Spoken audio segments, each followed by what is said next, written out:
Welcome to my channel set tax சேனலுக்கு உங்களை அன்புடன் வரவேற்கிறேன். இன்னைய வீடியோ வந்து பார்த்தீங்கன்னா ஒரு சேவிங்ஸ் கதமமான வீடியோ. நம்மளோட சப்ஸ்கிரைபர்ஸ் நிறையா பேர் வந்து கேட்டிருக்கக்கூடிய கேள்விகள் எல்லாமே இந்த தம்ப்நெயிலில் பார்க்குறீங்க. இதுக்கான ஆன்சர் தான், தெளிவான ஆன்சர் தான் ஃப்ரெண்ட்ஸ் இந்த வீடியோவில் நான் சொல்லியிருக்கிறேன். என்னோடய பர்சனல் சேவிங்ஸ் எப்படி நீங்கள் அதிகமாக சேர்க்குறீங்க, உங்களுக்கு எப்படி என்ன மாதிரியான எதிர்பாராத செலவுகள் வரும், அதை எப்படி நீங்கள் சமாளிக்கிறீங்க, மணி சேவிங் சேலஞ்சில் ஒவ்வொரு செலவு செய்யும் பொழுதும் ஒரு அமௌண்ட் எடுத்து வைக்கிறீங்களே, அதை செலவு கணக்கில் எழுதுவீங்களா, அதை பற்றி ஒரு டீட்டெயில் இது சொல்லுங்கள். 1 lakh சேவிங் சார்ட் எங்கே இருக்குது, இந்த மாதிரி நிறைய கேள்விகள் நீங்கள் கேட்டிருக்கீங்க. அது எல்லாத்துக்கும் ஒரு பதிலாக இந்த வீடியோவை நான் போட்டிருக்கேன். தயவுசெய்து அந்த கொஷின்ஸ் கேட்டவங்க அவங்க ஆன்சர் கிளியர் ஆகிடுச்சான்னு மறக்காமல் கமெண்ட் பண்ணுங்கள்.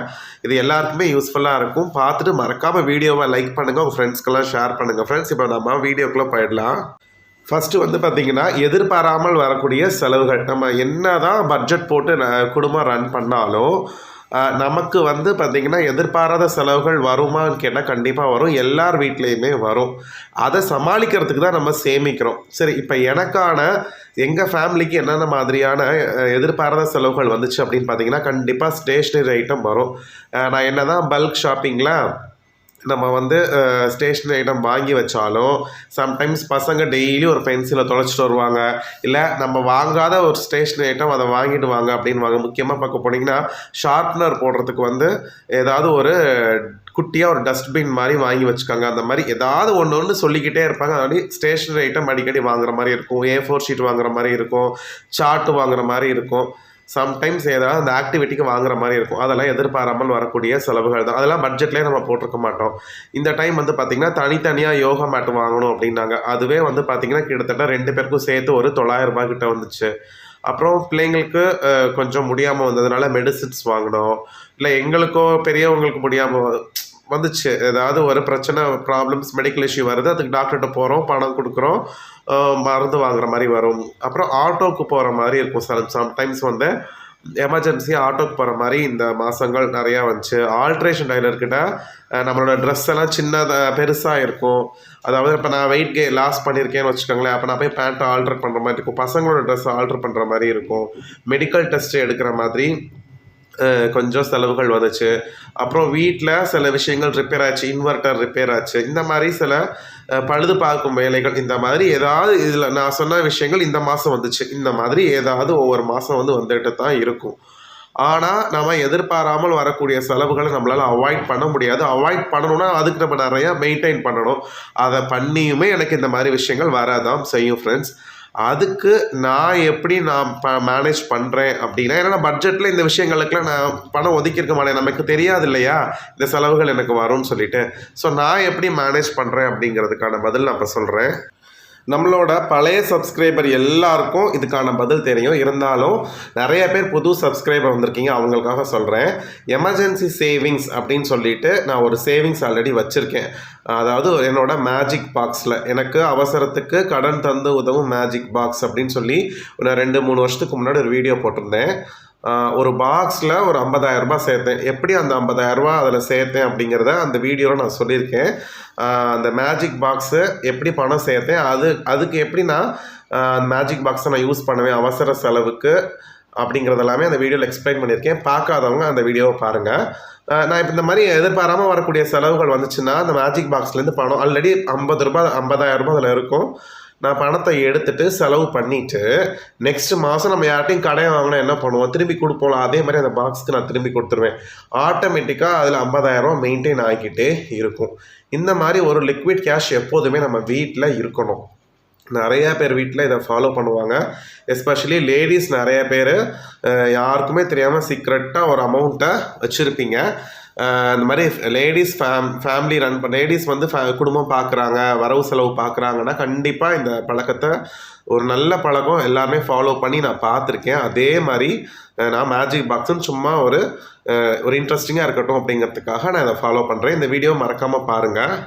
அப்புறம் நிறைய பேர் கேட்ட கொஷின் வந்து பார்த்திங்கன்னா, நீங்கள் காய்கறி வந்து ரொம்ப சீப்பாக சொல்கிறீங்களே அப்படின்னா அதுக்கு காரணம் ஒன்றுமே இல்லை friends. Seasonal vegetables and fruits தான் ஃப்ரெண்ட்ஸ் நான் வாங்குகிறேன்.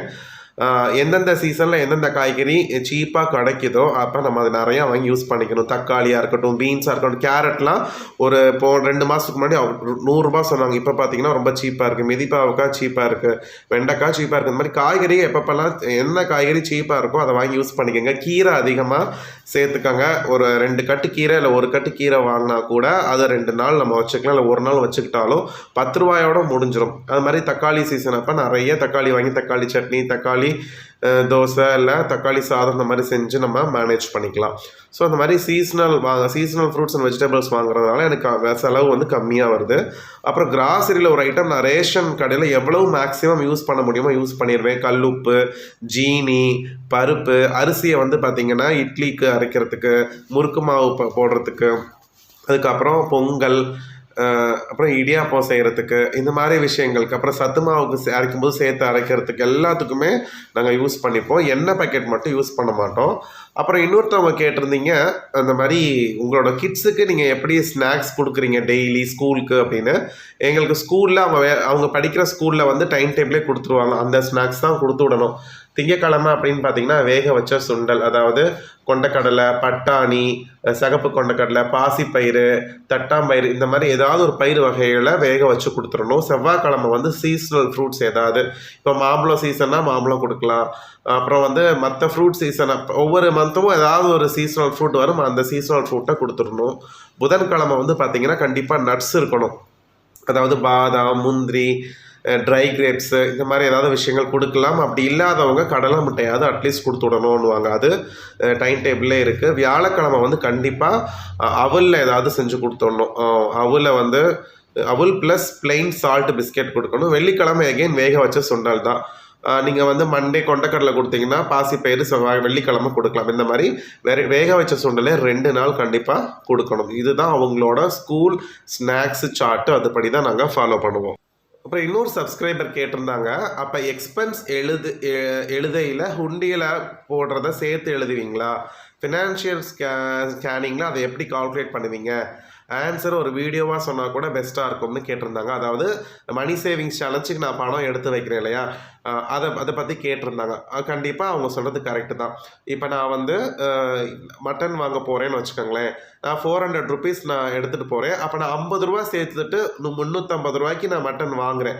50 ரூபா நான் மணி சேவிங் உண்டியில் போடுறேன்னா செலவு கணக்கு எழுதும் பொழுது 400 ரூபா தான் போடுவேன். ஏன்னா நான் அதை செலவு பண்ணதான் கன்சிடர் பண்ணிட்டேன். 350 ரூபாய்க்கு வாங்கியிருக்கேன். இது வந்து சேவிங்ஸ் சேலஞ்சு. செலவு பண்ணதுலேருந்து ஒரு அமௌண்ட்டை நான் எடுத்து வச்சுருக்கேன், ஒரு தொகையை சிறுமே சேர்க்குறேன்.